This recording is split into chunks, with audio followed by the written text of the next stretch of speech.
요양원 말고 월 10만 원으로 사람답게 살 수 있는 곳이 있다는 걸 저는 은퇴 후에야 비로소 알게 됐습니다.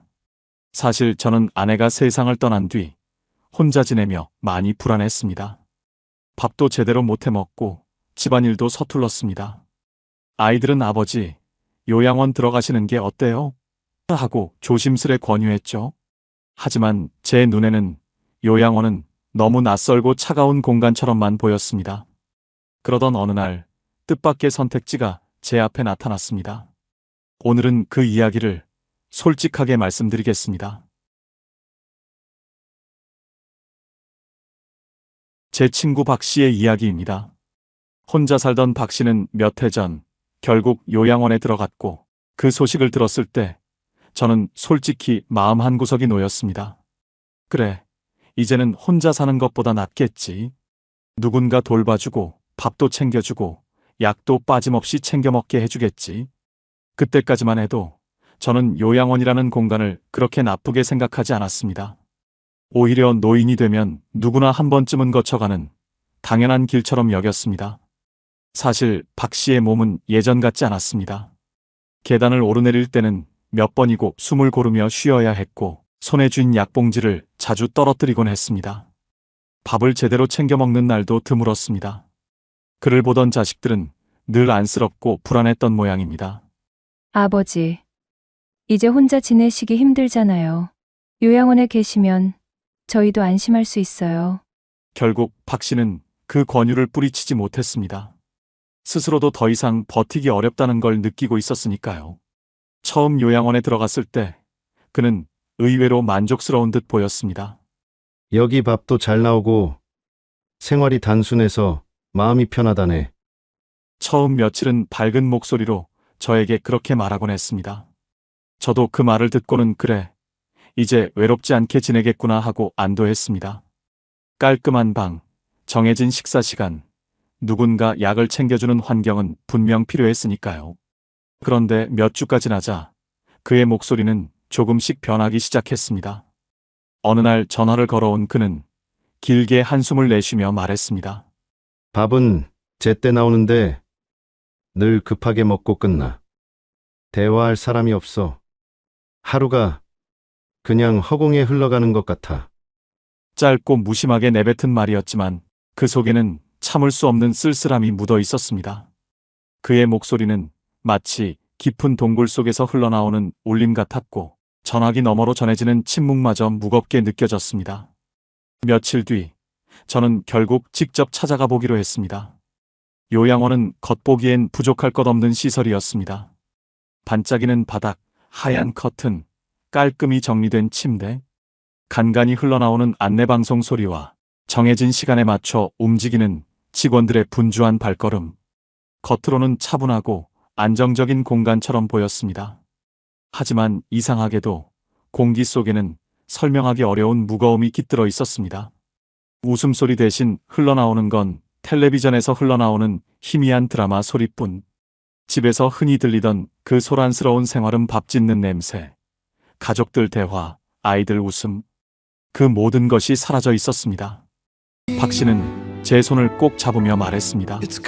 여긴 돌봄은 있지만 삶은 없어. 그 순간 그의 눈빛에서 깊은 공허함이 읽혔습니다. 누군가 곁에 있어도 정작 함께 살아간다는 감각은 온데간데 없었습니다. 그 말은 제 가슴에 깊게 박혔습니다. 돌아오는 길, 차창 밖으로 스쳐 지나가는 풍경은 전과 다르게 보였습니다. 평범한 집 앞에서 웃으며 대화하는 가족, 시장에서 흥정하는 아주머니들, 동네 골목에서 뛰어노는 아이들까지 그 소소한 풍경이 모두 제겐 삶의 소리처럼 들렸습니다. 하지만 동시에 요양원에서 마주했던 그 무거운 고요가 제 귀에 다시 울려 퍼졌습니다. 언젠가 나도 저곳에 들어가게 되겠지. 그리고 나 역시 저런 외로움 속에 놓이게 되겠지. 그날 이후 저는 밤마다 뒤척였습니다. 만약 내가 이곳에 가게 된다면 나도 저렇게 외로워지지 않을까? 그 생각은 단순한 상상이 아니라 마치 곧 닥쳐올 현실처럼 제 마음을 짓눌렀습니다. 밥을 제때 먹어도 맛을 나눌 사람이 없고 돌봄을 받아도 이야기를 들어줄 귀가 없으며 잠은 자지만 내일을 기다릴 이유가 없는 그런 삶. 살아간다는 건 단순히 숨 쉬는 게 아니라 누군가와 눈을 마주치고 대화를 나누며 작은 일상 속에서 온기를 느끼는 것이라는 걸 저는 친구의 목소리를 통해 뼈저리게 깨달았습니다. 아내가 세상을 떠난 후 제 하루는 송두리째 달라졌습니다. 그전까지는 당연하게 여겼던 일상들이 하나둘 무너져 내렸습니다. 아침마다 제 앞에 놓여있던 따뜻한 국, 갓 지은 밥, 소박하지만 정성 가득한 반찬들. 그 모든 것들이 이제는 더 이상 제 식탁 위에 오르지 않았습니다. 처음엔 괜찮을 거라고 생각했습니다. 혼자서도 충분히 챙겨 먹을 수 있을 거라 자신했죠. 내가 나이 들어도 밥 한 끼 정도는 스스로 차려 먹을 수 있겠지. 그렇게 마음을 다잡았지만 막상 혼자가 되고 나니 모든 게 마음처럼 되지 않았습니다. 아침은 식빵 한 장에 커피 한 모금으로 끝내고 점심은 대충 라면으로 허기를 달래며 저녁은 편의점에서 사온 반찬으로 대충 배를 채우곤 했습니다. 그마저도 귀찮을 때는 컵라면 하나로 하루를 때우는 날도 있었습니다. 냄비에 밥을 하려다 불을 잘못 맞춰 넘치게 한 날도 많았습니다. 밥알이 눌어붙어 까맣게 타버리기도 했습니다. 반찬을 사다 두어도 며칠을 못 가 상해버렸고 결국은 쓰레기통에 버리면서 한숨을 내쉴 수밖에 없었습니다. 버려지는 음식을 보며 마음은 더욱 허전해졌습니다. 이럴 바엔 차라리 아무것도 사오지 말걸. 스스로를 책망하는 날이 점점 늘어갔습니다. 아내가 곁에 있을 땐 아무렇지 않게 지나가던 일상이 혼자가 되니 이렇게까지 버겁다는 걸 그제야 깨달았습니다. 예전에는 아내가 부엌에서 바쁘게 움직이고 저는 그 옆에서 수저를 놓거나 물을 따라주며 작은 일을 도왔습니다. 그때는 그 모든 시간이 평범하고 당연한 것 같았습니다. 하지만 이제는 그 평범했던 순간들이 얼마나 귀한 것이었는지 알게 되었습니다. 무엇보다 괴로운 건 식탁에 앉는 순간 찾아오는 적막이었습니다. 음식 맛보다 혼자 먹는다는 사실이 더 크게 다가왔습니다. 숟가락 부딪히는 소리만 방 안에 메아리 치듯 울려 퍼졌습니다. 그 소리가 괜히 시끄럽게 느껴져 일부러 천천히 숟가락을 움직이기도 했습니다. 하지만 그렇게 해도 결국 남는 건 적막뿐이었습니다. 밥상 위의 반찬들은 차갑게 식어갔고 저는 음식이 아니라 외로움을 삼키는 기분으로 숟가락을 내려놓곤 했습니다. 그게 하루의 전부인 날이 이어지자 점점 식사 자체가 고통이 되어 갔습니다. 먹는 게 이렇게 괴로운 일이 될 수도 있구나. 저는 혼잣말처럼 중얼거리며 고개를 숙였습니다. 밤이 되면 불안은 더 깊어졌습니다. 낮에는 그나마 햇살이 창문으로 들어와 방 안을 밝혀주었지만 어둠이 내려앉으면 집안은 너무나 고요하고 차갑게 변했습니다. 불을 켜두어도 허전함은 사라지지 않았습니다. 잠자리에 누워도 쉽게 눈이 감기지 않았습니다. 눈을 감으면 더 선명하게 떠오르는 질문이 있었습니다. 만약 내가 이 밤중에 쓰러진다면 누가 알아차릴까? 아침이 되어도 아무도 연락하지 않는다면 나는 며칠 동안이나 그대로 방 안에 누워있지 않을까? 그 생각이 밀려오면 등골이 서늘해졌습니다. 집안은 고요했고 불빛조차 차갑게 느껴졌습니다. TV를 켜두어도 마음은 달래지지 않았습니다. 오히려 화면 속 웃음소리가 더 쓸쓸하게 느껴질 뿐이었습니다. 저는 결국 전화기 옆에 손을 얹은 채 잠드는 날이 많았습니다. 누군가에게 도움을 요청할 방법은 그것 하나뿐이었으니까요. 그 작은 기계 하나에 제 생명이 매달려 있다는 사실이 더욱 저를 불안하게 만들었습니다. 버튼 하나에 기대어야 하는 내 처지가 초라하게 느껴졌습니다. 내가 이렇게까지 의지해야 하는 인생이 되었구나. 한숨이 절로 새어나왔습니다. 그럴수록 가슴 한구석에선 점점 더 뚜렷한 목소리가 들려왔습니다. 이대로는 안 된다. 무언가 달라져야 한다. 그 목소리는 처음엔 희미했지만 시간이 지날수록 점점 커져갔습니다. 저는 매일 밤 그 목소리를 외면할 수 없었습니다. 아이들은 늘 걱정스러운 눈빛으로 저를 바라봤습니다. 전화를 걸어올 때마다, 집에 들를 때마다 입버릇처럼 하는 말이 있었습니다. 아버지 혼자 계시지 말고 요양원에 들어가시는 게 어때요? 거기선 돌봄도 확실하잖아요. 그 말은 분명 저를 위하는 마음에서 나온 것이었습니다. 하지만 그 순간마다 저는 억지로라도 웃음을 지으며 대답했습니다. 난 아직 멀쩡하다. 괜찮다. 그냥 집에서 버틸 거다. 아이들은 제 대답에 고개를 끄덕이지만 눈빛만은 쉽게 거치지 않았습니다. 그 눈빛 속에는 말로 표현하지 못하는 복잡한 마음이 담겨 있었습니다. 걱정, 안도, 그리고 어쩌면 책임에서 벗어나고 싶다는 미묘한 심리까지 섞여 있는 듯 했습니다. 저는 그 마음을 탓할 수 없었습니다. 누구라도 바쁜 삶을 살다 보면 부모를 곁에서 끝까지 돌본다는 건 쉽지 않은 일이니까요. 자식이라고 해서 모든 걸 포기하고 제 곁을 지킬 수는 없는 노릇이었습니다. 그 사실을 알기에 저는 더 큰 소리로 괜찮다 말하며 아이들을 안심시키려 했습니다. 하지만 제 웃음 뒤에는 언제나 감출 수 없는 두려움이 있었습니다. 내가 지금은 괜찮다 말할 수 있지만 5년 뒤, 10년 뒤에도 여전히 버틸 수 있을까? 만약 내가 더 나이 들어 몸이 제대로 움직이지 않는다면 아이들의 말대로 요양원으로 가는 게 맞을지도 모른다는 생각이 스멀스멀 기어올랐습니다. 밤마다 잠들기 전 그 말들이 제 귓가에 맴돌았습니다. 아버지, 요양원에 계시는 게 나을 거예요. 아이들의 진심 어린 권유가 한편으로는 따뜻하게 느껴지면서도 다른 한편으로는 제 자존심을 서서히 갉아먹었습니다. 사실 자식들의 말이 틀린 게 아니라는 걸 저도 잘 알고 있었습니다. 혼자 지내며 느끼는 고립과 불안, 혹시라도 쓰러졌을 때 아무도 몰라줄지도 모른다는 공포, 그 모든 것이 결국 요양원이 필요하다는 이유가 될 수 있다는 걸 부정할 수 없었습니다. 그럼에도 제 마음 한켠은 완강하게 저항했습니다. 저는 요양원에 대한 기억을 이미 가지고 있었습니다. 병문안 갔을 때 느꼈던 차갑고 무거운 분위기, 침대가 줄지어 놓인 방, 벽에 걸린 커튼, 너머로 새어나오던 신음소리, 시간마다 기계적으로 울려 퍼지는 방송, 그리고 매일 똑같이 반복되는 식단. 그곳은 분명 삶을 이어주는 공간일 수는 있었습니다. 하지만 내 삶을 살아가는 곳은 아니었습니다. 그곳에서는 내가 원하는 대로 하루를 보내는 게 아니라 누군가가 정해놓은 시간표에 맞춰 움직여야 했습니다. 마치 시계추처럼 앞뒤로 흔들리며 그저 하루를 흘려보내는 존재로 바뀌어버리는 것 같았습니다. 저는 생각했습니다. 내가 그곳에 들어가면 나는 나로서 사라지고 그저 누군가가 짜놓은 하루를 따라가는 사람이 되겠지.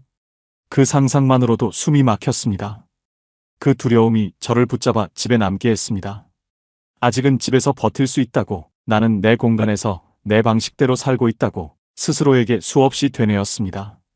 하지만 동시에 아이들의 권유는 제 마음속의 씨앗처럼 심겨 흔들리고 있었습니다.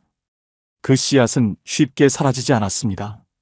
언젠가 몸이 더 약해질 때, 내가 더 이상 스스로를 지킬 수 없을 때 나는 과연 어떤 선택을 하게 될까? 그 질문은 매일 밤 제 마음을 잠식하며 점점 더 크게 울려 퍼졌습니다. 그러던 어느 날 이웃과 마주 앉아 차를 마시던 중 뜻밖의 소식을 들었습니다. 요즘은 노인들을 위한 임대주택이 따로 있어. 월세가 10만 원도 안 돼. 순간 귀를 의심했습니다. 아니, 그게 어떻게 가능해? 세상이 그렇게까지 달라졌단 말이야? 저는 반신반의하며 고개를 갸웃거리며 물었습니다.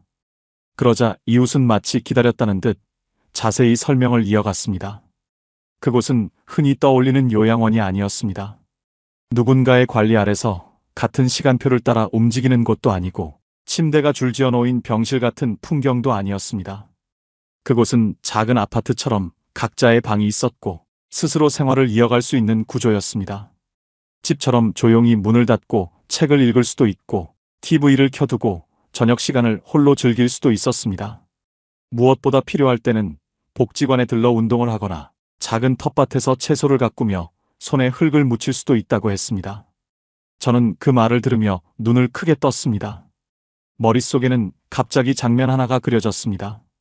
좁은 부엌에서 허둥대며 라면을 끓이던 제 모습이 아니라 햇볕이 내리쬐는 텃밭에서 상추를 가꾸며 이웃과 인사를 나누는 모습이. 이웃은 말을 이었습니다. 혼자가 되면 제일 두려운 게 정막인데 거기선 같은 처지에 어르신들이 다 모여 있거든. 아침에 엘리베이터에서 마주치면 안녕하세요 인사 한마디 하고 저녁에 복지관 프로그램 나가면 함께 노래도 부르고 그렇게 조금씩 살아가는 재미가 있어. 그 말이 제 마음을 흔들었습니다. 보증금은 1,000만 원 정도, 월세는 10만 원대라더라. 이웃이 덧붙인 그 숫자는 제 가슴에 오래 울렸습니다. 요양원처럼 큰 돈이 들어가지도 않았습니다. 더군다나 돌봄만 있는 하루가 아니라 내가 주인이 되어 하루를 꾸려갈 수 있는 삶이라니. 그 사실 하나만으로도 제 가슴은 두근거렸습니다. 그날 밤 저는 오랫동안 누워 뒤척였습니다. 불을 끄고 누워 있는데도 숫자가 머릿속에서 맴돌았습니다. 보증금 1,000만 원, 월세 10만 원. 이 정도라면 나도 감당할 수 있겠다. 그 단순한 계산이 제게는 새로운 문처럼 느껴졌습니다. 내가 두려워하던 노후의 길이 오직 요양원뿐만은 아니라는 사실, 그리고 아직도 내가 사람답게 살아갈 수 있는 또 다른 길이 있다는 가능성. 그 생각은 밤새도록 내 귀에 울려 퍼졌습니다. 마치 오랫동안 닫혀있던 문이 삐걱이며 열리듯 새로운 세상이 제 앞에 모습을 드러내는 듯 했습니다. 그날 이후 제 마음은 조금씩 달라지기 시작했습니다. 며칠 동안 저는 계속 같은 생각만 했습니다. 나는 앞으로 어디서 살아야 하나? 아이들은 걱정스럽게 요양원을 권했지만 제 마음은 좀처럼 움직이지 않았습니다. 요양원이라는 단어만 떠올려도 머릿속에는 차가운 복도와 무표정한 얼굴들이 먼저 그려졌습니다. 그곳은 누군가의 하루가 아니라 그저 시간이 흘러가는 곳처럼 느껴졌습니다.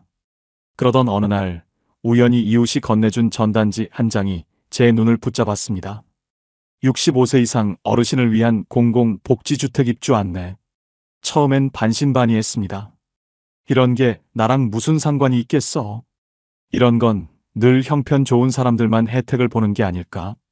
그렇게 생각하면서도 눈길이 전단지에서 쉽게 떨어지지 않았습니다. 짧은 문장 몇 줄이었지만 그 안에는 제 노후를 바꿀 수 있는 가능성이 담겨 있는 듯 했습니다. 하루 이틀 전단지를 책상 위에 올려두고 계속 바라봤습니다. 정말 이런 게 가능할까? 나도 신청할 수 있을까? 처음에는 망설임 뿐이었지만 자꾸만 마음이 쓰였습니다. 결국 저는 안내받은 주소를 따라 LH 지사 상담 창구를 찾아갔습니다. 건물 안에는 이미 몇몇 어르신들이 차례를 기다리고 있었습니다. 저는 번호표를 뽑고 자리에 앉았습니다. 창구에서 상담을 받는 목소리가 들려올 때마다 괜히 두 손에 땀이 맺혔습니다. 혹시 나도 조건이 될까? 괜히 갔다가 허탕치는 건 아닐까? 불안한 마음이 계속 몰려왔습니다. 그런데 한편으로는 그 불안감 뒤로 작은 희망이 솟아오르기도 했습니다. 만약 정말 내가 들어갈 수 있다면? 만약 정말 월 10만 원으로 살 수 있다면? 그 생각만으로도 가슴이 두근거렸습니다. 기다리는 시간이 길게 느껴졌습니다. 제 앞에 앉아 계신 할머니 한 분이 작은 목소리로 혼잣말을 하고 계셨습니다. 벌써 3년째 기다리고 있어. 언제쯤 들어갈 수 있을까? 그 말을 듣고 저는 가슴이 철렁했습니다. 3년이나 기다려야 한다고? 그럼 나는 언제? 하지만 동시에 그 할머니가 3년이나 기다리고 있다는 사실 자체가 이곳이 얼마나 좋은 곳인지를 증명하는 것 같기도 했습니다. 그렇지 않다면 누가 3년이나 기다리겠습니까? 드디어 제 차례가 되었고 안내 데스크에 앉아있던 직원분이 친절한 미소로 맞아주었습니다. 생각보다 젊은 여직원이었는데 깔끔한 정장을 입고 있었고 책상 위에는 각종 서류와 안내 책자들이 가지런히 놓여 있었습니다. 저는 전단지를 내밀며 더듬더듬 말했습니다. 이거 보고 왔습니다. 혹시 제가 해당될 수 있을까요? 목소리가 조금 떨렸습니다. 괜히 쑥스러웠거든요. 직원은 서류를 하나하나 확인하더니 고개를 끄덕였습니다. 어르신은 국가유공자시니까 우선순위 대상이십니다. 순간 귀가 의심스러웠습니다. 제가 정말 신청할 수 있다는 말인가요? 직원의 설명에 따르면 만 65세 이상 무주택 세대 구성원이면서 소득이 도시근로자 가구 평균 소득 100% 이하인 조건을 충족한다고 했습니다. 특히 국가유공자, 기초생활수급자, 장애인, 한부모 가족 등은 우선순위 대상이 되어 일반 신청자들보다 빨리 입주할 수 있다는 설명이었습니다. 그럼 정말 제가 들어갈 수 있다는 말씀이신가요? 네, 충분히 가능합니다. 다만 지역별로 대기자가 있을 수 있어서 정확한 입주 시기는 신청 후에 안내드릴 수 있습니다. 하지만 우선순위 대상이시니까 일반 신청자분들보다는 훨씬 빨리 연락드릴 수 있을 거예요. 이제 구체적인 조건들이 궁금해졌습니다. 비용은 얼마나 들까요? 보증금은 1,000만 원에서 1,500만 원 정도이고, 월세는 지역과 평수에 따라 다르지만 대략 8만 원에서 12만 원 선입니다. 어르신이 신청하실 수 있는 면적은 36제곱미터 정도의 원룸형이고, 이 경우 월세는 10만 원 내외가 될 것 같아요. 순간 제 귀가 의심스러웠습니다. 정말요? 이 조건으로 말이에요? 제 목소리에는 놀라움과 동시에 믿기지 않는 희망이 묻어나왔습니다. 그동안 요양원 비용을 생각하면 한 달에 100만 원은 기본이고 좋은 곳은 200만 원, 300만 원까지도 든다는 이야기를 들었는데 월 10만 원이라는 숫자는 정말 꿈 같았습니다. 직원은 환하게 웃으며 계속 설명했습니다. 네, 맞습니다. 그리고 집 안에는 어르신들을 위한 안전시설이 완비되어 있어요. 화장실과 현관에 안전 손잡이가 설치되어 있고, 각 방마다 비상벨도 있습니다. 바닥도 미끄럼 방지 처리가 되어 있고요. 화장실은 어떻게 되어 있나요? 문턱이 없어서 휠체어도 들어갈 수 있고, 변기 양쪽에 안전바가 설치되어 있습니다. 샤워 시설도 앉아서 할 수 있게 의자가 있고, 온도 조절도 쉽게 할 수 있어요. 그 말들을 하나하나 들을 때마다 제 마음 한쪽이 따뜻해졌습니다. 아, 정말 나 같은 사람을 위해 만들어진 곳이구나. 그리고 1층에는 다양한 공용시설이 있습니다. 건강관리실에서는 혈압, 혈당 체크도 할 수 있고, 간단한 물리치료도 받으실 수 있어요. 공동식당도 있어서 원하시면 함께 식사도 하실 수 있고, 작은 문화실에서는 노래교실, 체조교실 같은 프로그램도 운영됩니다. 이제 정말 현실감이 들기 시작했습니다. 혼자서 외롭게 끼니를 때우던 날들과는 완전히 다른 생활이 펼쳐지는 것 같았습니다. 저는 조심스럽게 물었습니다. 혹시 텃밭도 있다고 들었는데요? 직원은 고개를 끄덕이며 더욱 환하게 웃었습니다. 네, 맞습니다. 건물 뒤편에 입주 어르신들이 함께 가꾸시는 텃밭이 있어요.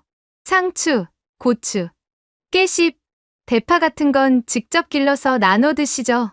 봄에는 감자도 심으시고, 가을에는 무도 심으세요. 함께 농사 지으시면서 자연스럽게 친해지시는 분들이 많아요. 순간 머릿속에 선명한 장면이 그려졌습니다. 혼자 좁은 부엌에서 허둥대며 밥을 차리던 제 모습 대신 햇볕 아래에서 흙을 만지며 이웃과 웃고 있는 제 모습이, 작은 삽을 들고 옆 어르신과 이런저런 이야기를 나누며 올해 고추 농사는 어떤가요? 제 상추 좀 드셔보세요. 이런 대화를 주고받으며 땀방울을 닦는 모습까지, 그 상상만으로도 마음 한구석이 따뜻해졌습니다. 신청은 어떻게 하면 되나요? LA 치청약센터 온라인으로도 신청 가능하시고, 저희 지사에 직접 오셔서 상담받으시면서 신청하셔도 됩니다. 온라인이 어려우시면 오늘 여기서 바로 도와드릴 수도 있어요. 필요한 서류는 뭔가요? 주민등록등본, 가족관계증명서, 소득증명서류, 그리고 어르신의 경우 국가유공자증이 필요합니다. 건강보험료 납부 확인서도 있으면 좋고요. 대부분 인터넷으로 발급받으실 수 있는 서류들이에요. 대기 기간은 얼마나 될까요? 지역마다 조금씩 다르긴 하지만 일반 신청자분들은 보통 1년에서 2년 정도 기다리시는데, 어르신은 우선순위 대상이시니까 훨씬 빠를 것 같아요. 빠르면 6개월, 늦어도 1년 안에는 연락드릴 수 있을 거예요. 제가 문득 궁금한 게 생겨서 물었습니다. 혹시 한번 들어가면 계속 살 수 있나요? 네, 계약 기간은 2년씩이지만 계속 갱신 가능하세요. 건강상 문제가 없으시고 입주 규칙만 잘 지키시면 원하시는 만큼 거주하실 수 있어요. 실제로 처음 입주하셨던 어르신들 중에 5년, 6년 계속 사시는 분들도 많으세요. 그 말을 듣는 순간 가슴 한쪽이 뜨거워졌습니다. 그동안 늘 돈 걱정, 자식들 눈치, 혼자 남을까 두려움에 짓눌려 있었는데 처음으로 정말 살아볼 수 있겠다는 희망이 생겼습니다. 단순히 먹고 자는 공간이 아니라 살아간다는 감각을 되찾을 수 있는 공간이라는 생각이 들었습니다. 저는 서류 봉투를 꼭 움켜쥐었습니다. 그래, 이곳이라면 다시 살아볼 수 있겠다. 이곳에서라면 내 노후가 두려움만으로 채워지지 않겠구나. 그럼 오늘 신청해 볼까요? 네, 그러시죠. 서류만 확인되면 바로 접수 가능합니다. 그날 저는 LH 지사에서 이 시간을 보냈습니다. 서류를 검토하고 온라인 신청서를 작성하고 궁금한 점들을 하나하나 물어보면서요. 직원분도 정말 친절하게 마치 본인 부모를 대하듯 꼼꼼히 설명해 주었습니다. 마지막에 접수증을 받아들고 나오는 길, 제 발걸음이 한결 가벼워진 걸 느꼈습니다. 오랜만에 미래에 대한 구체적인 희망이 생겼거든요. 그날 저녁 아이들에게 전화를 걸었습니다. 얘들아, 아버지가 오늘 고령자 복지주택이라는 걸 신청했다. 보증금 1,000만 원 정도에 월세도 10만 원 정도라니 참 좋더라. 전화기 너머로 한동안 조용하던 아이가 놀란 듯 물었습니다. 아버지, 그게 뭐예요? 요양원 말고요? 응, 요양원 같은 데가 아니라 혼자 살 수 있는 작은 아파트 같은 거야. 그런데 나이 든 사람들을 위해서 안전장치도 다 되어 있고 텃밭도 있고 함께 할 수 있는 프로그램도 있다더라. 오, 그거 좋네요. 아버지가 혼자 계시는 것보다 훨씬 안전할 것 같은데요. 그래, 나도 그렇게 생각한다. 앞으로 6개월에서 1년 정도 기다려야 한대. 들어갈 수 있다면 정말 좋겠다. 전화기 너머로 아이가 안도하듯 따뜻하게 대답했습니다. 아버지, 정말 잘하셨어요. 거기 계시면 저희도 한결 안심이에요. 혼자 집에 계시는 것보다 훨씬 좋을 거예요. 저는 그제야 마음속 깊이 묵혀있던 돌덩이가 내려앉는 것을 느꼈습니다. 그동안 두렵기만 했던 노후가 조금은 달라질 수 있다는 확신이 찾아왔습니다. 그 순간 저는 알았습니다. 노후의 선택지는 요양원만 있는 게 아니었습니다. 저 같은 사람에게도 사람답게 살 수 있는 또 다른 길이 있다는 걸요. 그리고 그 길은 생각보다 멀지 않은 곳에 있었습니다. 단지 제가 몰랐을 뿐이었어요. 입주 당일, 저는 작은 가방 2개만 들고 복지주택 현관 앞에 섰습니다. 낯선 건물 앞에서 심장이 두근거렸습니다. 마치 새로운 삶의 문 앞에 서 있는 듯한 기분이 들었습니다. 문 앞에는 자동문 센서가 설치돼 있었고 제가 다가서자 윙 하는 소리와 함께 문이 천천히 열렸습니다. 그 순간 마치 제 앞에 또 다른 세계가 펼쳐지는 것 같았습니다. 로비는 생각보다 넓고 환했습니다. 천장에는 밝은 조명이 반짝이고 있었고 바닥은 반듯하게 닦여 있어 발걸음을 옮길 때마다 작은 기척이 또렷하게 들렸습니다. 벽에는 안전 손잡이가 군데군데 붙어 있었고 구석에는 비상벨이 눈에 띄었습니다. 혹시 모를 상황에 대비한 장치들이 저를 안심시키는 동시에 아, 여기는 나 같은 사람을 위해 설계된 곳이구나 하는 생각이 들게 했습니다. 로비 한편에는 작은 게시판이 있었는데 텃밭 가꾸기 모임 참가자 모집, 건강체조 교실 안내, 이달의 생일 파티 공지 같은 알림들이 붙어 있었습니다. 그것들을 보는 것만으로도 여기가 단순히 잠자리만 제공하는 곳이 아니라는 걸 알 수 있었습니다. 아버님, 이쪽으로 오세요. 직원분이 밝은 미소로 제 짐을 받아들며 방을 안내해 주었습니다. 저는 뒤따라가며 괜히 긴장된 마음에 발걸음을 조심스레 옮겼습니다. 엘리베이터에 오르면서 직원분이 말했습니다. 어르신 방은 3층이세요. 햇볕도 잘 들고 조용한 쪽이라 마음에 드실 거예요. 엘리베이터 문이 열리자 복도가 보였습니다. 길지 않은 복도 양쪽으로 방문들이 나란히 있었고 각 문마다 작은 문패가 붙어 있었습니다.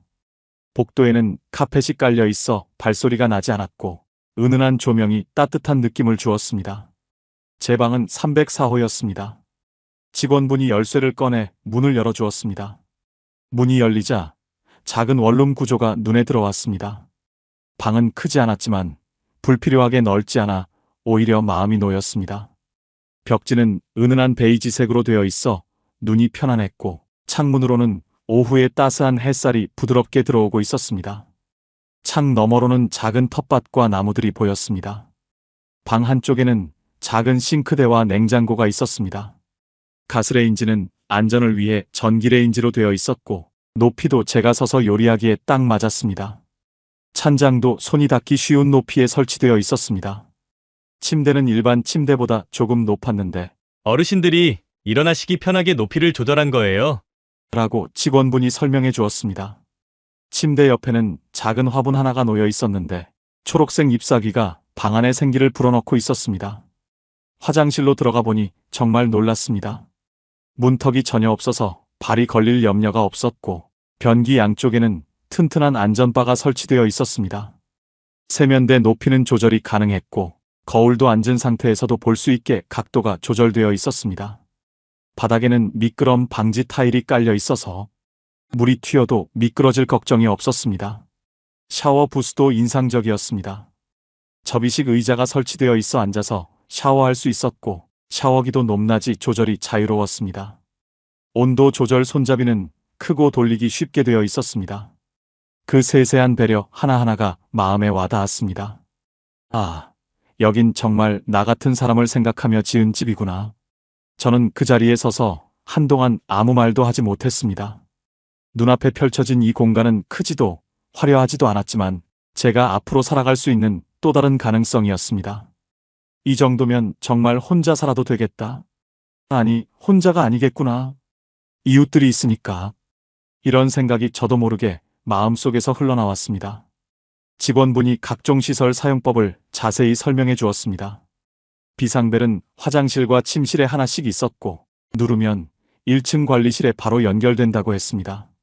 혹시 밤에 몸이 아프시거나 도움이 필요하시면 언제든 누르세요. 24시간 관리인이 상주해요. 짐을 풀고 방 안을 둘러보며 마음을 가라앉히고 있는데 저녁 시간이 되자 1층에서 음식 냄새가 은은히 올라왔습니다. 된장국 끓는 구수한 향, 갓 지은 밥 냄새, 그리고 뭔가 볶는 냄새까지 혼자 끼니를 때우던 날들과는 전혀 다른 정말 오랜만에 맡는 집밥 냄새였습니다. 호기심이 들어 저는 조심스레 1층으로 내려가 보았습니다. 식당으로 가는 복도에서 이미 몇 분의 어르신들과 마주쳤습니다. 새로 오신 분이시군요. 안녕하세요. 먼저 인사를 건네는 분도 계셨습니다. 저는 어색하지만 반갑게 인사를 드렸습니다. 식당에 들어서니 이미 몇몇 어르신들이 함께 식탁에 앉아 계셨습니다. 4인용 테이블이 여러 개 있었는데 각 테이블마다 두세 분씩 앉아서 이야기를 나누고 계셨습니다. 김이 모락모락 나는 된장국, 시금치나물, 멸치볶음, 김치, 그리고 따끈한 밥이 가지런히 놓여 있었습니다. 밥상은 소박했지만 그 위에 놓인 건 단순한 음식이 아니라 따뜻한 온기였습니다. 제가 어디에 앉을지 망설이고 있는데 한 테이블에 앉아 계시던 할머니 한 분이 손짓으로 부르셨습니다. 여기 자리 있어요. 이리 오세요. 저는 감사하다는 인사를 드리며 그 테이블에 앉았습니다. 테이블에는 저를 포함해서 4분이 앉게 되었습니다. 70대로 보이는 할머니 2분과 저와 비슷한 연배의 할아버지 한 분이었습니다. 처음 오셨죠? 어디서 오셨어요? 할머니 중 한 분이 먼저 말을 걸어주셨습니다. 저는 순간 쑥스러움에 웃으며 대답했습니다. 예, 오늘 들어왔습니다. 전주에서 살다 왔어요. 앞으로 잘 부탁드립니다. 아이고, 멀리서 오셨네요. 전주면 비빔밥으로 유명한 곳이잖아요. 할아버지께서 반갑게 웃으시며 말씀하셨습니다. 맞습니다. 거기서 오랫동안 살았거든요. 여긴 어떻게 알고 오게 되셨어요? 다른 할머니께서 궁금해하며 물어보셨습니다. 저는 그동안의 이야기를 간단히 들려드렸습니다. 아내를 잃고 혼자 지내게 된 이야기, 요양원에 대한 두려움, 그리고 이웃을 통해 이곳을 알게 된 경위까지. 어르신들은 고개를 끄덕이며 들어주셨습니다. 아, 저희도 다 비슷한 사연이에요. 혼자 지내기 막막해서 온 거죠. 할머니 한 분이 공감하며 말씀하셨습니다. 여긴 어떠세요? 살기 괜찮나요? 저는 조심스럽게 물어봤습니다. 글쎄요, 완벽하지는 않지만 나쁘지 않아요. 무엇보다 혼자가 아니라는 게 좋죠. 아침에 인사하고 저녁에 이렇게 함께 밥 먹고 외롭지는 않아요. 할아버지께서 담담하게 말씀하셨습니다. 텃밭도 있다면서요? 네, 있어요. 내일 보여드릴게요. 지금은 겨울이라 별로 없지만 봄 되면 상추, 쪽파 이런 거 심어요. 함께 기르는 재미가 쏠쏠하답니다. 할머니께서 환하게 웃으며 말씀하셨습니다. 그 따뜻한 말들이 제 가슴에 스며들었습니다. 식탁 위에는 음식만이 아니라 함께 먹는다는 안도감이 있었습니다. 집에서 혼자 밥을 차려 먹던 날들과는 완전히 달랐습니다. 식사 중간에 할머니 한 분이 말씀하셨습니다. 내일부터는 아침 체조도 함께 해봐요. 7시 반에 1층 문화실에서 해요. 처음엔 어색하지만 몸에도 좋고 재미있어요. 네, 좋습니다. 저는 망설임 없이 대답했습니다. 식사가 끝날 무렵 어르신들이 각자 자기 그릇을 정리하기 시작했습니다. 저도 따라서 그릇을 들고 설거지통으로 향했습니다. 설거지는 각자 하는 게 규칙이라고 했습니다. 설거지를 하면서도 옆에 계신 할머니와 자연스럽게 대화가 이어졌습니다. 처음엔 어색하실 텐데 며칠 지나면 금세 익숙해지실 거예요. 혹시 불편한 일 있으면 언제든 말씀하세요. 이런 따뜻한 말씀들을 해주셨습니다. 식사를 마치고 방으로 돌아오는 길, 저는 문득 발걸음이 가볍다는 걸 느꼈습니다. 마치 오래된 짐을 조금 내려놓은 듯한 기분이었습니다. 아, 혼자가 아니구나. 이제 말을 나눌 사람들이 있구나. 방에 돌아와 창문을 열었습니다. 저녁 바람이 살짝 불어와 커튼을 흔들었습니다. 멀리서 풀벌레 소리가 들려왔습니다. 그 소리는 고요하면서도 생명이 살아있음을 알려주는 듯 했습니다. 그리고 아래층에서는 아직도 어르신들의 웃음소리와 대화 소리가 희미하게 들려왔습니다. 누군가는 TV를 보고 계시는 듯하고 누군가는 전화통화를 하고 계시는 듯 했습니다. 그 모든 소리가 제게는 삶의 소리로 들렸습니다. 저는 조용히 창가에 서서 중얼거렸습니다. 아, 이게 사람 사는 거구나. 그 한마디는 제 마음속 깊은 곳에서 나온 진심이었습니다. 요양원에서 느꼈던 그 차가운 정막과는 전혀 달랐습니다. 여기에는 각자의 삶이 있었고, 각자의 이야기가 있었고, 그 이야기들이 자연스럽게 섞여 하나의 공동체를 만들어가고 있었습니다. 그날 밤, 저는 오랜만에 편안히 잠들 수 있었습니다. 혼자 있다는 두려움 대신 옆방에도 아래층에도 사람들이 있구나라는 안도감이 있었습니다. 만약 밤중에 무슨 일이 생겨도 비상벨 하나만 누르면 도움을 받을 수 있다는 믿음도 있었습니다. 무엇보다 내일 아침이면 다시 만날 사람들이 있다는 사실. 안녕하세요 인사를 주고받고 함께 체조를 하고 함께 식사를 할 사람들이 있다는 사실. 그것만으로도 제게는 충분한 희망이었습니다. 며칠이 지나자 이곳의 리듬이 서서히 몸에 익어갔습니다. 처음에는 낯설고 어색하던 복도와 식당, 하루 종일 낯선 얼굴들과 스쳐 지나가던 시간이 조금씩 제 일상이 되어가고 있었습니다. 아침이면 7시 반에 알람을 맞춰놓고 일어났습니다. 예전에 혼자 집에서 지낼 때는 일어날 시간도 자야 할 시간도 제멋대로였는데 이곳에 와서는 자연스럽게 규칙적인 생활이 몸에 배기 시작했습니다. 세수를 하고 간단히 옷을 갈아입은 뒤 1층 문화실로 내려가면 이미 어르신 몇 분이 모여 계셨습니다. 안녕하세요 인사를 나누며 자리에 앉으면 마치 오랜 친구들과 함께 있는 듯한 편안함이 들었습니다. 체조는 간단했습니다. 목 돌리기, 어깨 풀기, 다리 들어 올리기 같은 무리하지 않는 동작들로 이루어져 있었습니다. 처음에는 이런 것도 운동인가 싶었는데 며칠 하고 보니 몸이 한결 가벼워진 느낌이 들었습니다. 무엇보다 좋은 건 함께 한다는 느낌이었습니다. 오늘 컨디션 어떠세요? 어제 잠은 잘 주무셨어요? 이런 안부 인사를 주고받으며 하루를 시작하니 혼자 집에서 멍하니 천장만 바라보던 아침과는 하늘과 땅 차이였습니다. 8시 30분쯤 되면 체조가 끝나고 각자 방으로 돌아가 아침을 먹었습니다. 저는 간단히 토스트와 커피로 아침을 해결했는데 가끔 공동식당에서 함께 아침을 먹는 날도 있었습니다. 그런 날에는 된장찌개에 밥 한 그릇이 나왔는데 혼자 먹는 토스트보다 훨씬 맛있었습니다. 아침을 마치면 1층 건강관리실에 내려가 혈압을 쟀습니다. 자동 혈압계에서 삑하는 소리가 들릴 때까지 기다리며 옆자리에 앉은 어르신과 나란히 앉아 작은 농담을 주고받았습니다. 오늘은 혈압이 좀 높네요. 어제 저녁에 짠 걸 너무 많이 먹었나 봐요. 저는 오늘 괜찮네요. 요즘 체조 효과인가 봅니다. 이런 사소한 대화가 제겐 하루를 시작하는 귀한 인사처럼 느껴졌습니다. 혼자 집에 있을 때는 혈압을 잴 생각도 하지 않았는데 이곳에서는 자연스럽게 건강관리에 신경 쓰게 되었습니다. 건강관리실에는 간호사 선생님이 상주하고 계셨는데 가끔 혈압이 높게 나오면 상담도 해주시고 간단한 건강 체크도 해주셨습니다. 요즘 잠은 잘 주무세요? 혹시 어디 아픈 데는 없으세요? 이런 관심과 배려가 정말 고마웠습니다. 10시쯤 되면 스트레칭 시간이 있었습니다. 물리치료사 선생님이 오셔서 어르신들의 어깨와 목을 가볍게 주물러 주시며 간단한 스트레칭 방법을 알려주셨습니다. 혼자 집에 계셨으면 계속 구부정한 자세로만 계셨을 텐데 이렇게 몸을 펴주시면 훨씬 나아지실 거예요. 선생님의 말에 저도 모르게 미소가 지어졌습니다. 정말 그랬거든요. 집에서는 하루 종일 소파에 웅크리고 앉아 TV만 보거나 멍하니 시간을 보냈는데 이곳에서는 몸도 마음도 훨씬 펴지는 기분이었습니다. 점심 무렵이면 작은 텃밭에 나갔습니다. 겨울이라 많은 작물은 없었지만 쪽파와 시금치가 작은 잎을 내밀고 있었고 어르신들은 각자 맡은 구역을 돌보고 계셨습니다. 햇볕 아래에서 호미로 흙을 고르고 작은 물뿌리개로 물을 주다 보면 흙냄새가 손끝으로 스며들었습니다.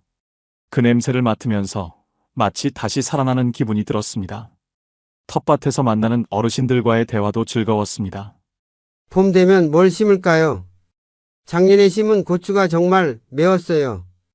올해는 토마토도 한번 심어보죠. 이런 이야기를 나누다 보면 미래에 대한 기대감이 생겼습니다. 내년 봄에도 그 다음 해에도 이렇게 함께 농사를 지을 수 있겠구나 하는 소박하지만 확실한 희망이 있었습니다. 어느 날은 옆에서 텃밭을 가꾸시던 할아버지께서 저에게 말을 걸어오셨습니다. 같이 김치 담가 먹을까요? 제가 배추를 좀 심어놨는데 혼자 담그기엔 너무 많거든요. 순간 저는 웃음이 터져 나왔습니다. 아이고, 제가 김치를 담글 줄 아나요? 아내가 살아있을 때도 구경만 했는데요. 괜찮아요. 저도 잘 못 담가요. 그냥 함께 하면 되는 거죠. 실패해도 웃고 넘어가면 되고요. 그 대화 하나만으로도 마음이 풀렸습니다. 혼자 좁은 부엌에서 허둥대며 라면 끓이던 시간 대신 누군가와 함께 웃으며 땀 흘릴 수 있는 날이 생겼다는 사실이 고마웠습니다.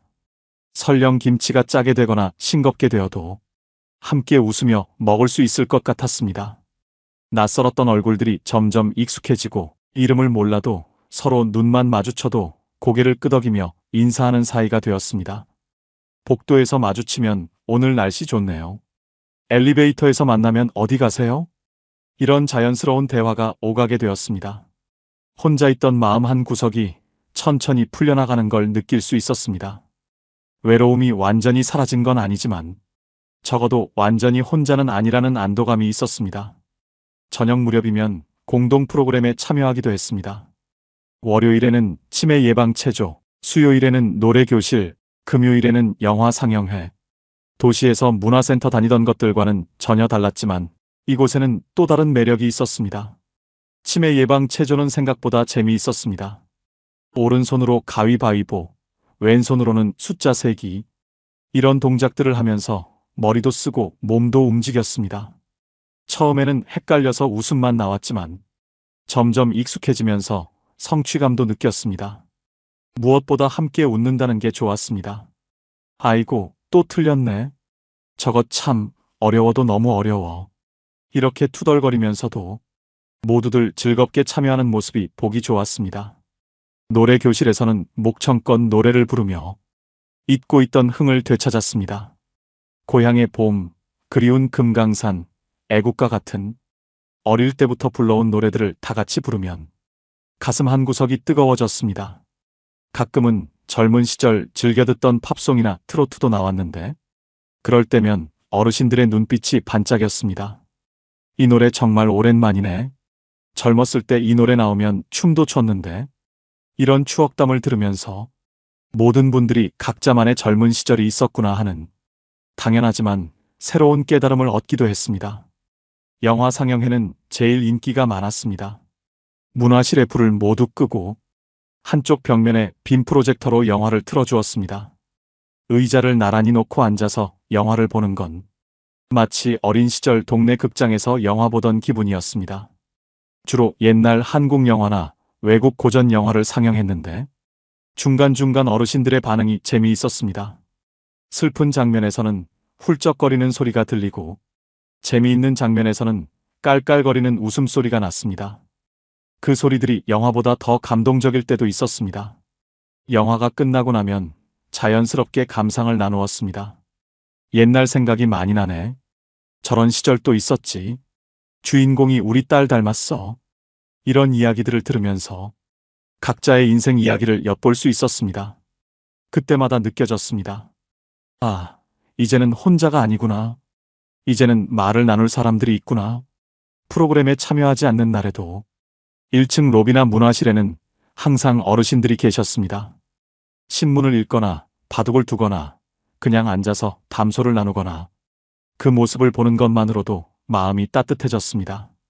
어느 날은 바둑을 두시던 할아버지께서 저에게 바둑을 배워보라고 권하셨습니다.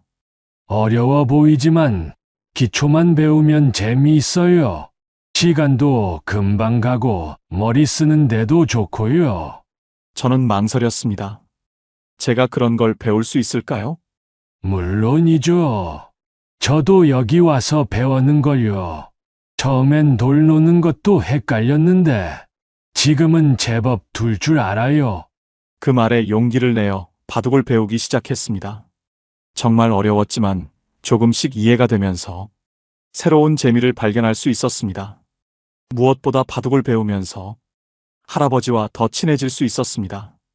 하루가 끝나면 제 방에 돌아와 불을 끄고 누웠습니다. 창문을 통해 들어오는 바람이 커튼을 살짝 흔들었고 멀리서 들려오는 웃음소리가 여운처럼 남았습니다.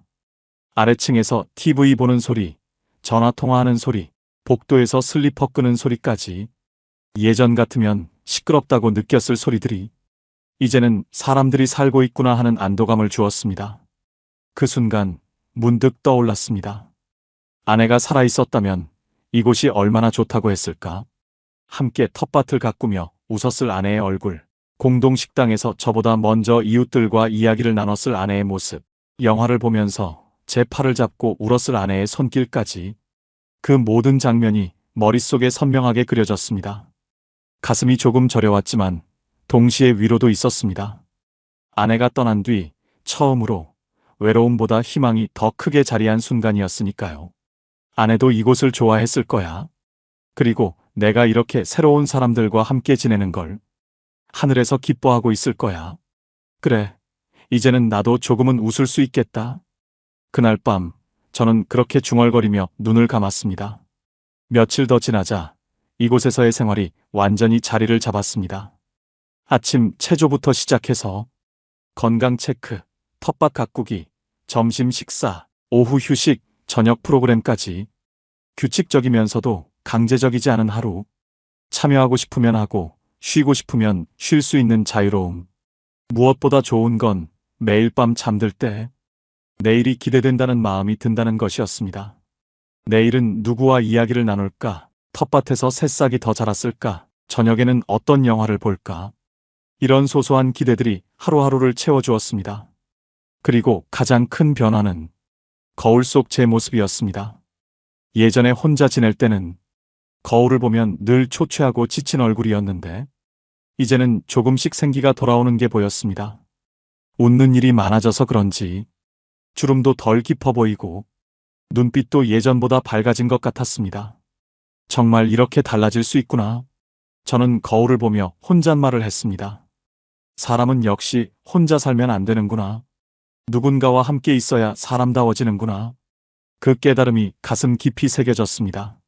노후의 삶, 요양원만 있는 줄 알았습니다.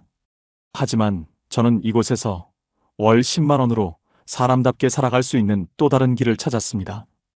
혹시 저처럼 두려움 속에 계신 분이 있다면 이 이야기가 작은 위로가 되길 바랍니다. 앞으로도 현실적인 노후 이야기 꾸준히 전해드리겠습니다. 공감되셨다면 구독과 좋아요로 함께 해주세요.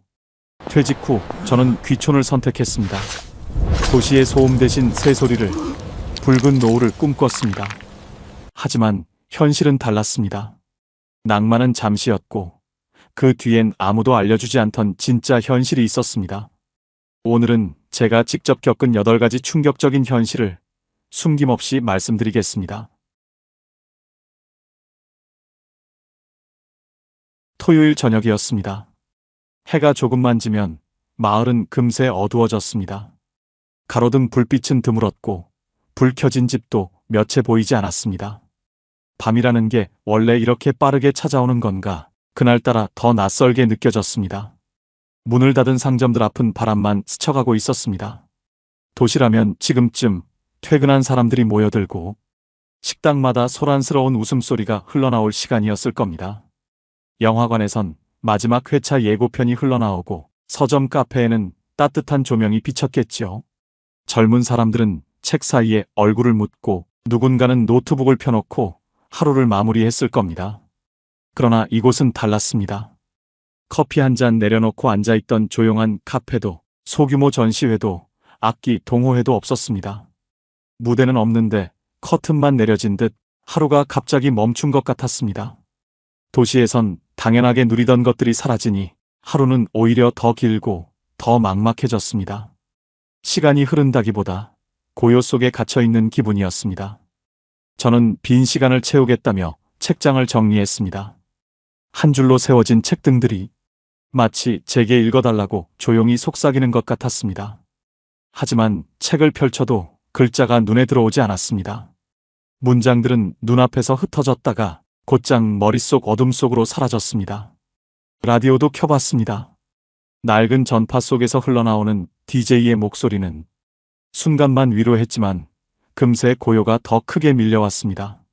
노래가 끝나자 남은 건 오히려 더 짙은 정적이었습니다. 방 안의 공기가 유난히 무겁게 가라앉는 듯 했죠. 마음 한쪽이 텅 빈 것 같았습니다. 낯선 허전함은 책장 사이에도 흐릿한 라디오 주파수 속에도 채워지지 않았습니다. 그때 아내가 조용히 한숨을 내쉬며 말했습니다. 여보, 이렇게 무료할 줄은 정말 몰랐어요. 그 목소리에는 답답함과 후회가 섞여 있었습니다. 저도 모르게 고개가 끄덕여졌습니다. 사실 저 역시 같은 생각이었거든요. 도시에서 바쁘게 살 때는 조용히 쉬고 싶다는 말이 입에 달려 있었는데 막상 그 고요 속에 앉아 있으니 쉼이 아니라 공허함이 더 크게 다가왔습니다. 잠시 망설이다가 저는 웃으며 말했습니다. 우리 손으로 작은 극장을 만들어 봐요. 오늘은 거실에서 첫 상영회입니다.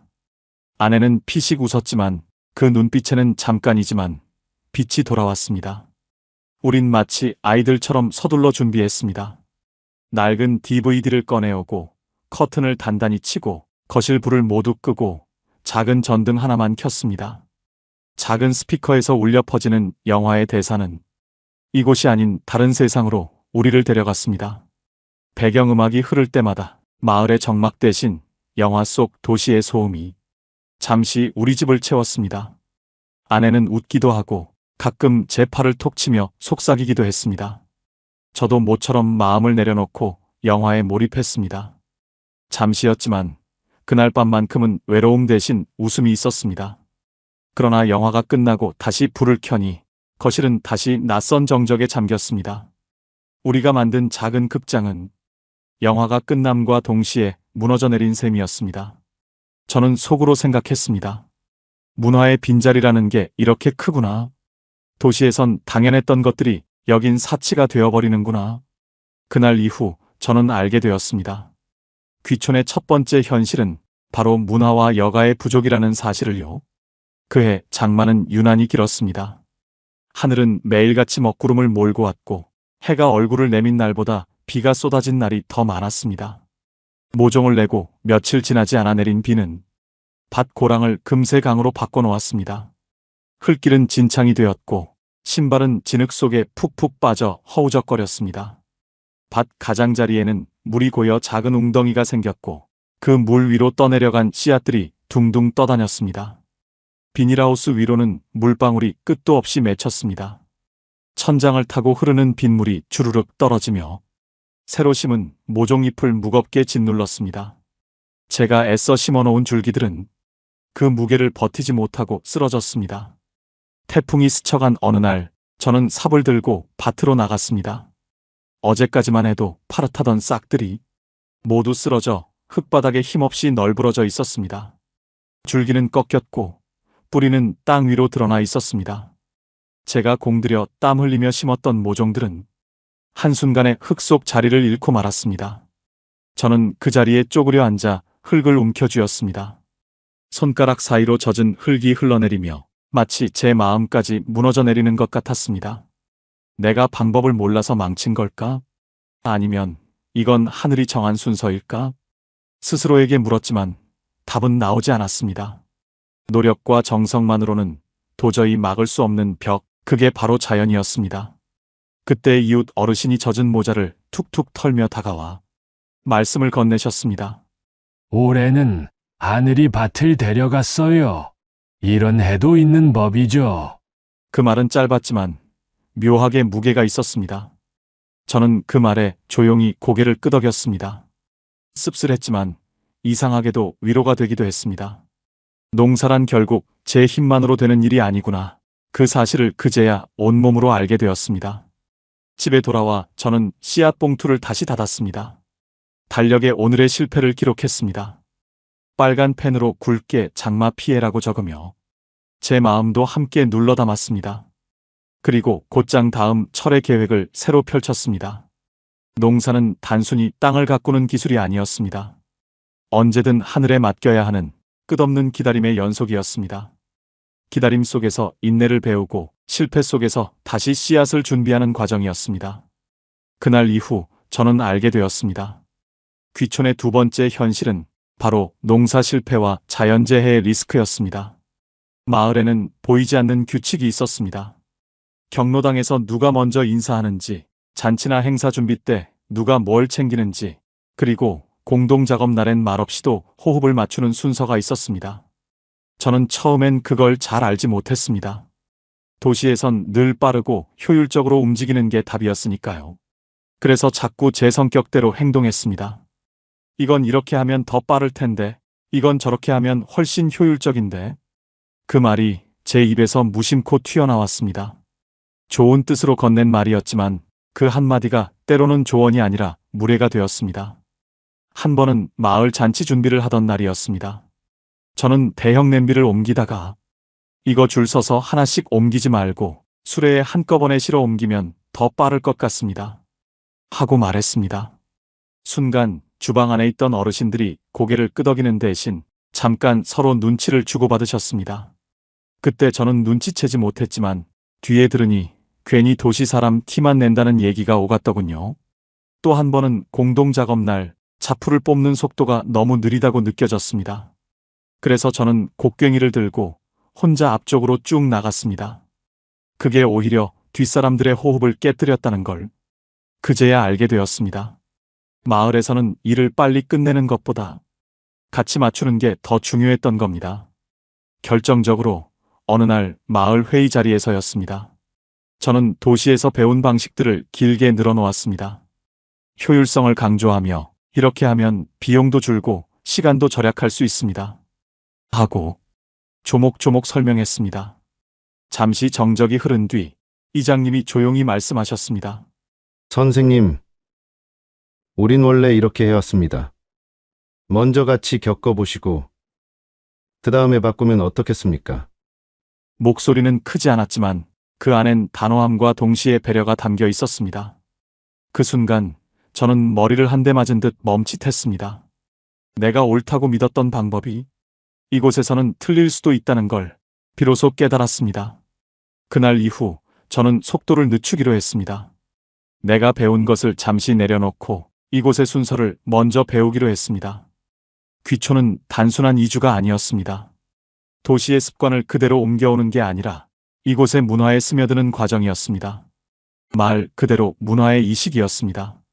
그때 저는 알게 되었습니다. 귀촌의 세 번째 현실은 바로 세대차와 문화 충돌이었습니다. 달력은 어느새 몇 장씩 넘어가 있었습니다. 계절은 바뀌었지만 집안의 풍경은 크게 달라지지 않았습니다. 달력이 넘어갈 때마다 저는 깨달았습니다.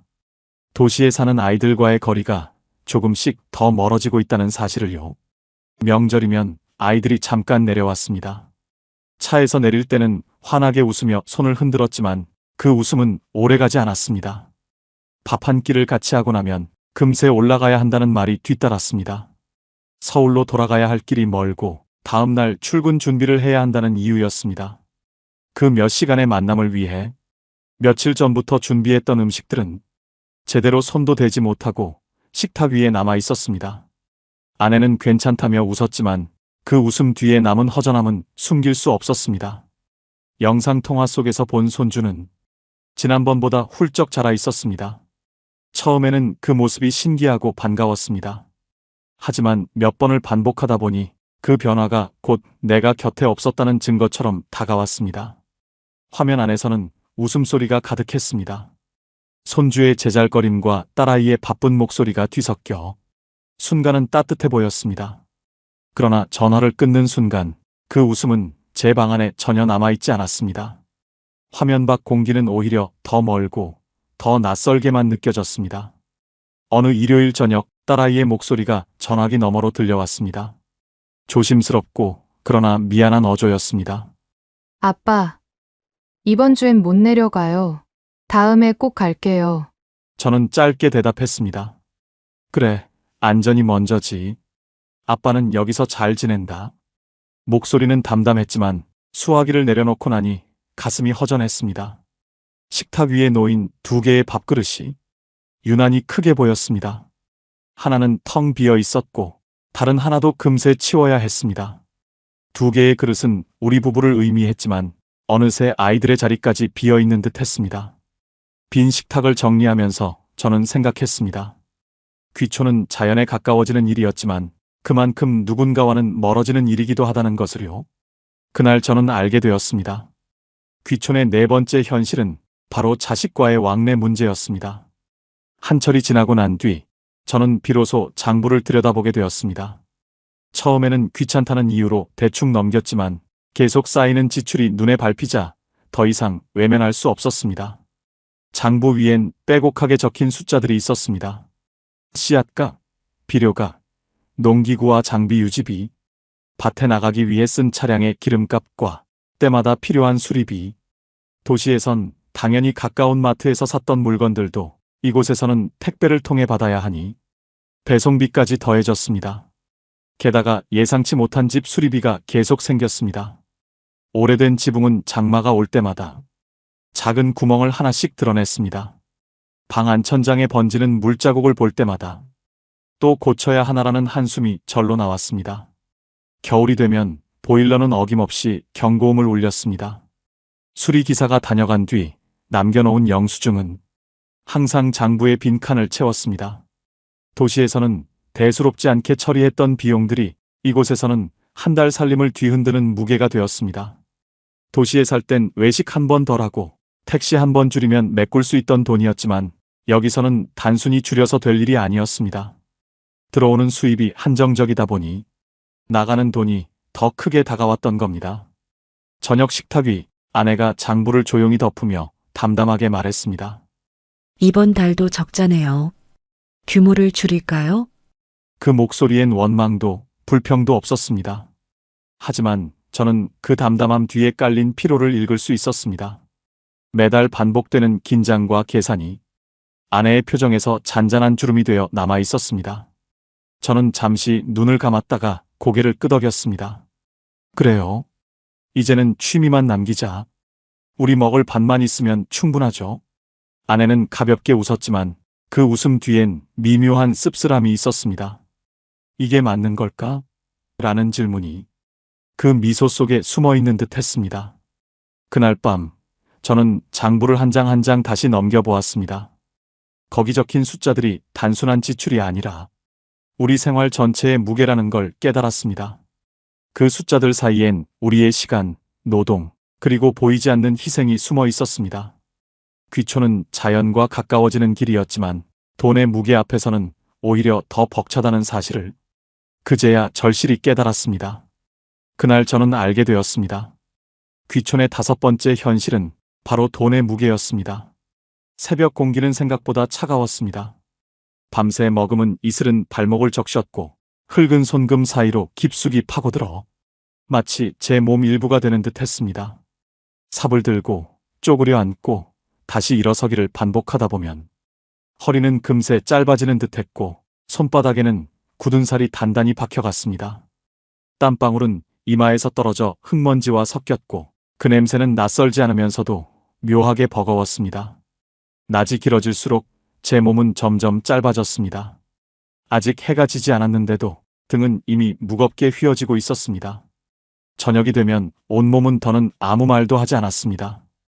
근육이 아니라 뼈마저도 고개를 떨구며 이제 그만이라고 속삭이는 듯 했습니다.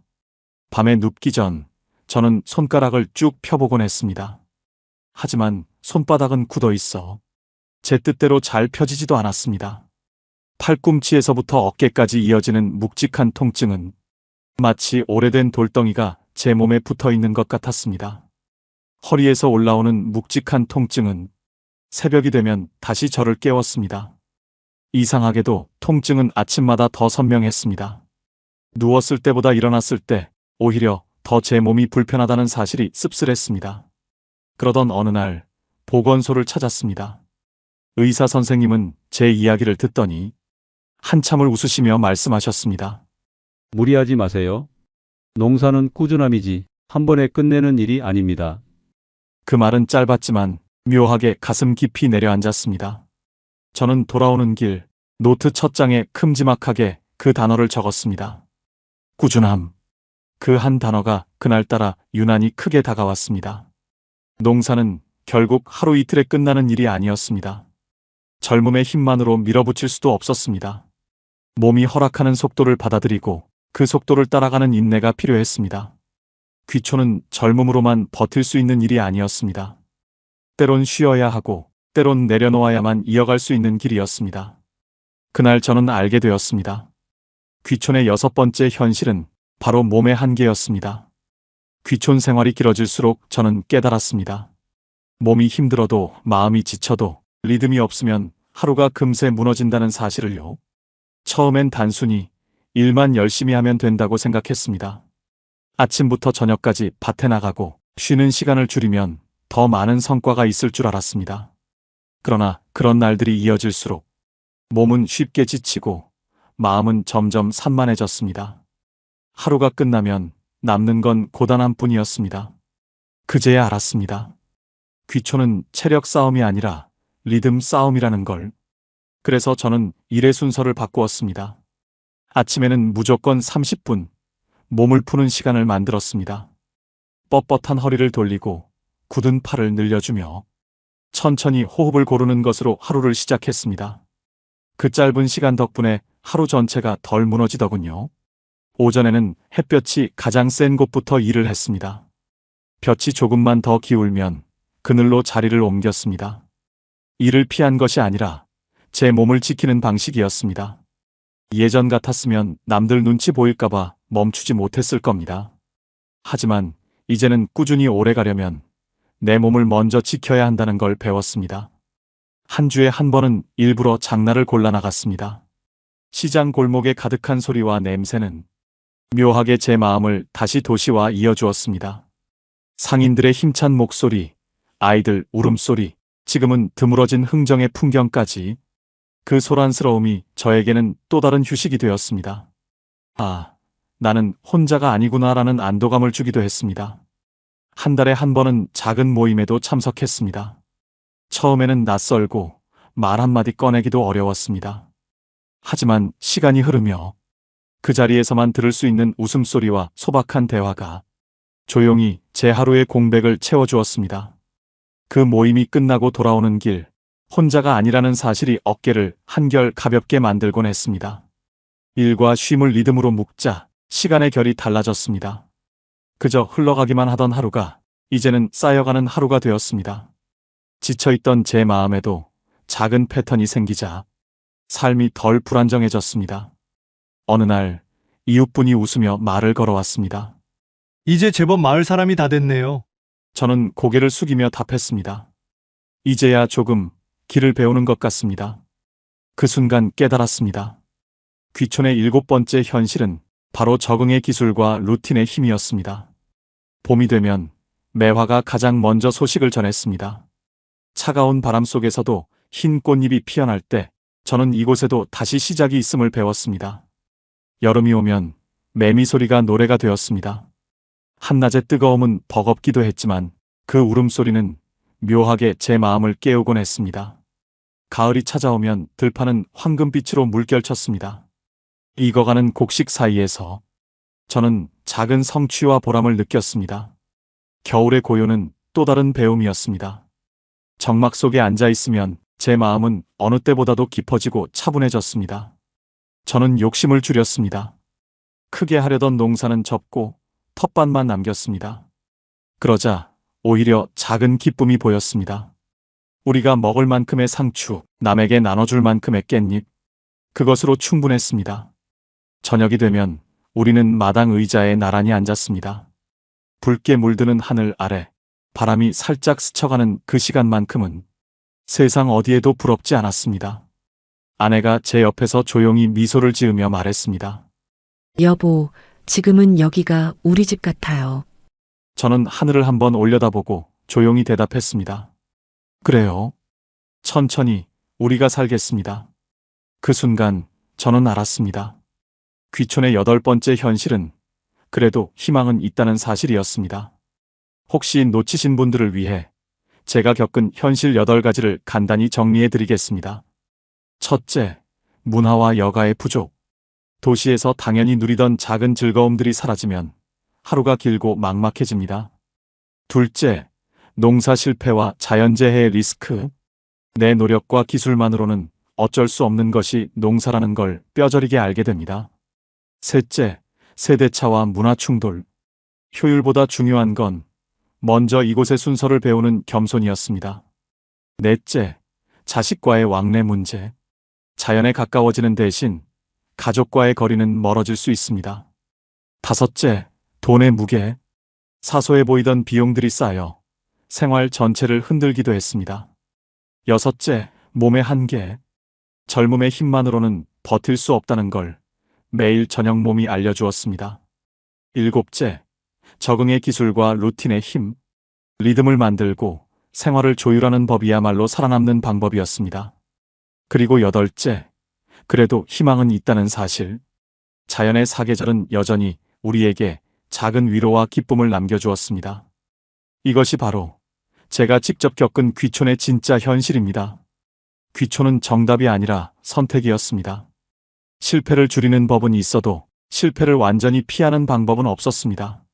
하지만 저는 배웠습니다. 이곳에서는 빨리보다 오래가 중요하다는 것을, 자연의 속도에 발을 맞추면 마음의 속도도 따라 달라진다는 것을요. 누군가 귀촌을 묻는다면 저는 이렇게 말씀드리고 싶습니다. 낭만을 챙기되 현실을 먼저 배우십시오. 크게 시작하지 말고 작게 오래 가십시오.